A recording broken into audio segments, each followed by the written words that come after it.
अस्सलाम वालेकुम, आप सबको किसी किचन में खुश आमदीद। आज हम आसान तरीन साग बनाने की रेसिपी बना रहे हैं। सबसे पहले हम लहसुन काट लेंगे, फिर उसके बाद हम प्याज काटेंगे। प्याज को हम पहले अच्छी तरह से हम इसको छोटे छोटे क्यूब्स में काट लेंगे। प्याज को हम पहले काट लेंगे, अच्छी तरह से उसको धो लेंगे, साफ़ सुथरा कर लेंगे। फिर उसके बाद हम टमाटर काटेंगे, 2 अदर टमाटर हम ले लेंगे। आप चाहें तो इसका छिलका उतार दें, चाहे तो ऐसे रहने दें। 2 अदर टमाटर। फिर हम इसमें तेल डाल लूँगी, फिर उसमें टमाटर प्याज डाल के मैं इसको थोड़ी देर चला लूँगी और मैं आग को भी थोड़ा सा तेज़ कर दूँगी। थोड़ा सा इसको हम भूनने के लिए मैं छोड़ दूँगी, ये थोड़ी देर के लिए भूनता रहेगा। अब मैंने इसमें लहसुन ऐड किया है। लहसुन ऐड करके मैं थोड़ी देर इसको मज़ीद और चलाऊँगी, इसको पकने दें, थोड़ी देर इसको मज़ीद पकने दें। फिर हम इसमें करेंगे मसाले ऐड।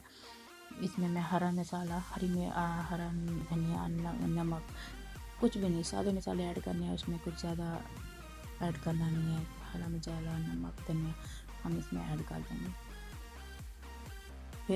फिर इसमें हम फ्रीज़ किया हुआ साग जो है ना डाल देंगे और हम साग को खुलने के लिए थोड़ी देर के लिए इसको हम छोड़ देंगे ताकि साग अच्छे से जो है ना हल हो जाए, कढ़ाई हल हो जाए अच्छे से। अब देखें साग इसमें हल हो गया है अच्छे से, उसका बिल्कुल पक गया है, साग तैयार हो गया, बिल्कुल ही सेट हो गया है साग। अब हम जो है ना चावलों का आटा गूँधेंगे अच्छे से, जो है ना हम इसको मिक्स कर लेंगे पानी डाल के हम अच्छे से मिक्स कर देंगे।